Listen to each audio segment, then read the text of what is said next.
Hay además en la ciudad templos pomposos con altos techos, entre ellos el Serapeum, que, aunque débiles palabras simplemente lo menosprecian. Sin embargo está tan adornado con amplios salones con columnas, con estatuas casi respirando, y un gran número de otras obras de arte, que junto al Capitolio, con el que la venerada Roma se eleva a la eternidad, el mundo entero no contempla nada más magnífico.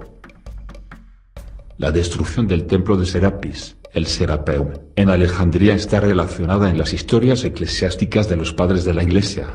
Animado por el edicto imperial dirigido al prefecto de Roma que prohíbe el culto pagano, Teófilo, el patriarca de Alejandría, tomó los objetos de culto que se habían encontrado durante la conversión de un templo pagano y los exhibió con desdén en el calle, reteniéndolos hasta el ridículo.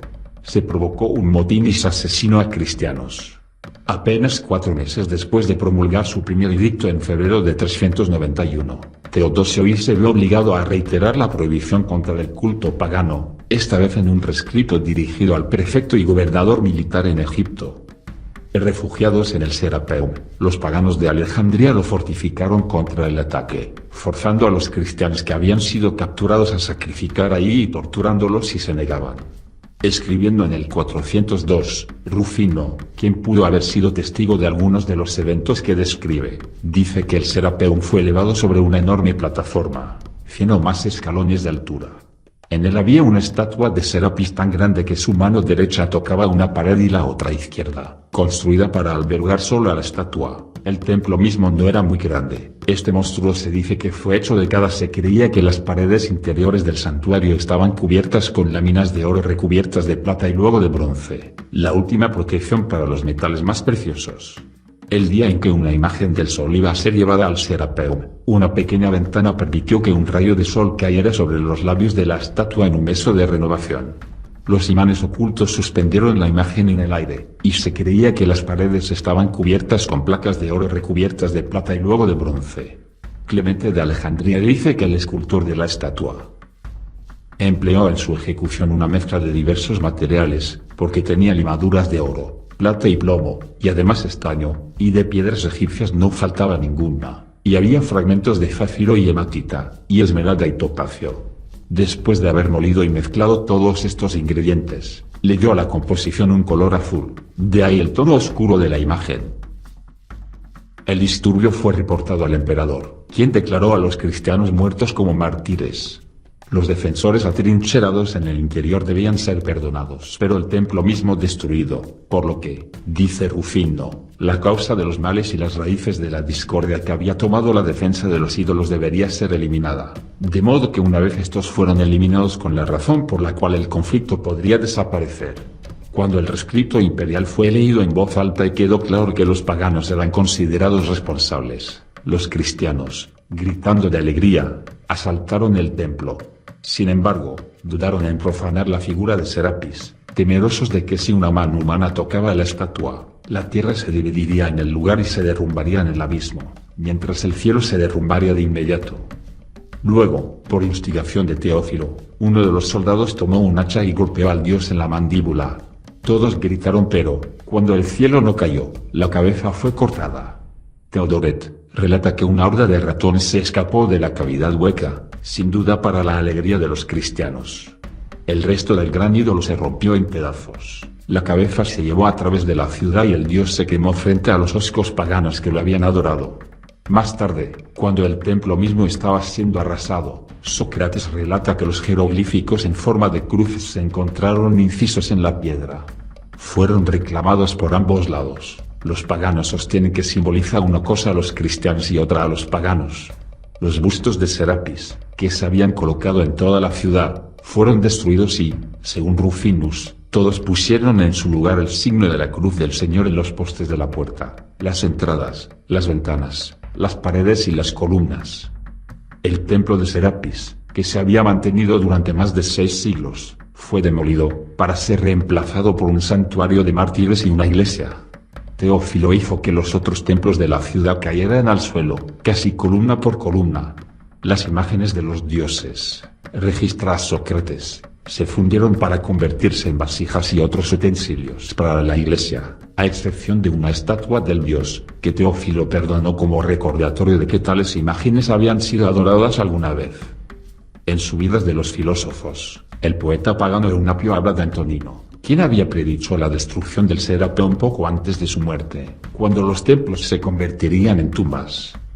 Tan pronto como dejó el mundo de los hombres, el culto de los templos en Alejandría y en el santuario de Serapis fue dispersado por los vientos, y no solo las ceremonias del culto sino también los edificios, y todo sucedió como en los mitos de los poetas cuando los gigantes obtuvieron la ventaja. Estos explicaron la piedad, para mostrar desprecio por las cosas divinas. Más tarde, el filósofo y matemático Hipatias sería asesinado por una mafia cristiana en un asalto instigado por Cirilo, el sobrino y sucesor del obispo. Con su muerte, la gloria de Alejandría finalmente se extinguió. Tan rápido, pero tan suave, fue la caída del paganismo, que solo 28 años después de la muerte de Teodosio, los débiles y diminutos vestigios ya no eran visibles a los ojos del legislador. Y así fue. Cuando Honorio y Teodosio emitieron uno de sus edictos finales con respecto a los paganos en el año 423, se sintieron obligados a señalar que ahora creemos que no hay ninguno. Los antiguos templos y aquellos que habían adorado allí ya no existían. Los llamados retratos Fayum, que llevan el nombre del oasis al sur de El Cairo, donde se ha encontrado el mayor número, son artefactos extraordinarios del mundo clásico. Pintados sobre finos paneles curvados de madera de tilo en encáustica, cera derretida en la que se ha mezclado pigmento y aplicado con pincel o espátula, o con menos frecuencia tempera sobre lino. Estos retratos naturalistas se colocaron sobre la cara del manto envuelto de la momia. Una forma de arte única, que floreció en el Egipto romano desde el siglo I y combina la tradición griega de la pintura con la costumbre egipcia de momificar a los muertos. Esta imagen fue encontrada en Aguara, la necrópolis de Arsinoe, nombrada en honor a la hermana y esposa de Ptolomeo II Filadelfus, y el sitio más importante para los retratos de Fayum.